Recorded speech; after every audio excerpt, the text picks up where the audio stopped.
Buenos días, soy Vanessa Vallejo y ustedes escuchan el podcast del Pan Am Post.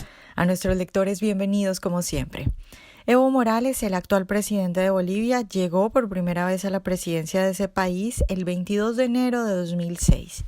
Eso quiere decir que ya lleva 13 años en el poder y ahora quiere tener un cuarto periodo presidencial, quiere reelegirse por tercera vez. Por supuesto, todo esto es inconstitucional. Según el artículo 168 de la Constitución boliviana, un presidente solo puede estar en el poder por 2 mandatos consecutivos. Eso quiere decir que Evo Morales ya violó la Constitución una vez, en 2014, cuando obtuvo su segunda reelección. Lo que hizo en ese momento fue conseguir una autorización del Tribunal Constitucional para su postulación. Morales tiene a la justicia de su lado, una justicia sin vergüenza que le permite violar la Constitución. Para esta tercera reelección, a la que aspira ahora, el Tribunal Constitucional volvió a fallar a favor de Morales, argumentando que la reelección sin límites es un derecho amparado por la Convención Americana sobre Derechos Humanos, que según han dicho está por encima de la propia Constitución boliviana, y que todos los bolivianos tienen derecho a elegir y ser elegidos y que por lo tanto Evo Morales puede participar en elecciones parece que indefinidamente. Entonces, a pesar de que la Constitución lo prohíbe, de que Evo Morales perdió el referendo que él mismo convocó para preguntar a los bolivianos si lo querían otra vez como candidato, pues con el visto bueno de la justicia que ha comprado podría reelegirse por tercera vez y completar casi 20 años en el poder. En caso de que Evo Morales vuelva a tener otro periodo presidencial, estaría en el poder hasta el 2025, haciendo trampa, violando la Constitución, comprando a la justicia y los votos, por supuesto, pues nunca sabremos si son reales. Hablamos de un hombre que abiertamente viola las leyes y que hace trampa a todo el país. Para hablar de todo esto, de la tercera reelección de Evo Morales y de lo que puede ocurrir en Bolivia después de que suceda esto, pues hoy vamos a conversar con el candidato opositor a Evo Morales, el señor Óscar Ortiz.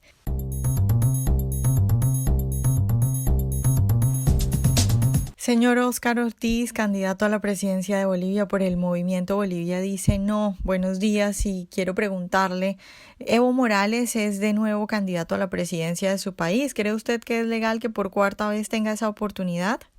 Evo Morales es un candidato inconstitucional y ilegítimo. Primero porque la Constitución boliviana es clara, solo se puede tener una reelección de forma continua.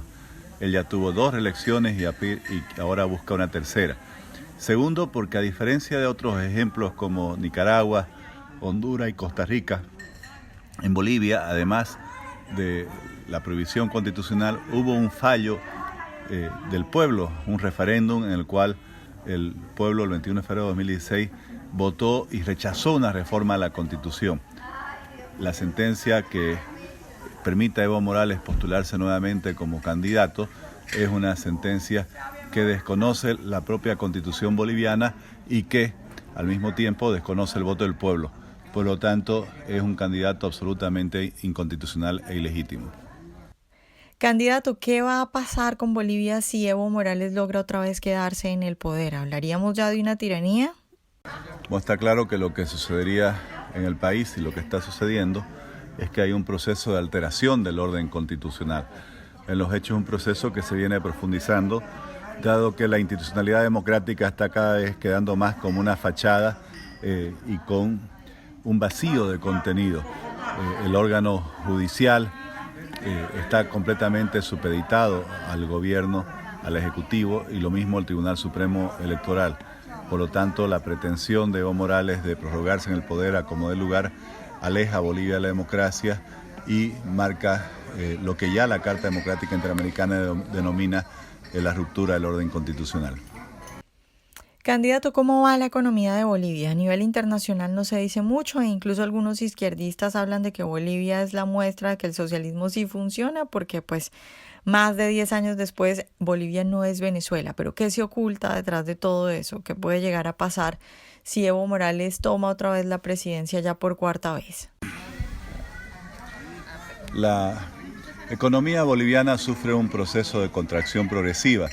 Ha habido un gobierno que si bien mantuvo una cierta prudencia macroeconómica más por cálculo político que por convicción de ideas, en realidad lo que ha hecho es gastar. las reservas de gas, las reservas de minerales que fueran desarrolladas en el pasado y que, coincidentemente con los periodos en los cuales Evo Morales ha gobernado el país, gozaron de altísimos precios internacionales. Hoy nos encaminamos hacia una situación que va a ser cada vez más difícil, puesto que, por un lado, los precios internacionales han bajado bastante en cuanto al gas, los minerales y la soya, los principales productos de exportación, y por otro lado, las reservas de gas y de minerales están bajando mucho sin que se las hayan repuesto. Nuevamente, Bolivia ha vivido un ciclo de una aparente bonanza, pero que no se ha traducido en desarrollo. Es lo que yo llamo un crecimiento sin desarrollo. Este gobierno tiene una obsesión por la tasa del Producto Interno Bruto, pero no ha diversificado la economía, no tenemos un solo nuevo rubro de exportación, no hemos conseguido nuevos mercados y por lo tanto tenemos un problema de falta de empleo de calidad cada vez más grave. Una señal de ello es que 80% de los bolivianos trabajan en el sector informal. Candidato Óscar Ortiz, candidato a la presidencia opositora a Evo Morales, para terminar, háblenos de su propuesta de país, cuál es su alternativa y qué esperanzas tiene. En la visión de país de la Alianza Bolivia Dice No, nosotros planteamos primero el republicanismo democrático, que es un sistema que nos permita recuperar una democracia plena en la cual el poder esté limitado, dividido, distribuido, en el cual se respete la institucionalidad de cada uno de los órganos del Estado, en el cual la justicia sea independiente y al mismo tiempo dividido respetando a los gobiernos electos en el nivel municipal y en el nivel departamental, para los cuales planteamos también como segundo gran componente la federalización de las autonomías, que implica aplicar los principios del federalismo al desarrollo autonómico, a fin de garantizar que realmente la autonomía que fue reconocida en la Constitución se vuelve una realidad, especialmente también por contar con los recursos económicos necesarios. Para eso planteamos un pacto fiscal por el cual se puedan transferir las fuentes de financiamiento desde el gobierno central a los gobiernos municipales y departamentales, dado que las mismas son recaudadas, estos recursos son recaudados desde estos dos niveles municipales y departamentales. Por otro lado, también planteamos la igualdad de oportunidades.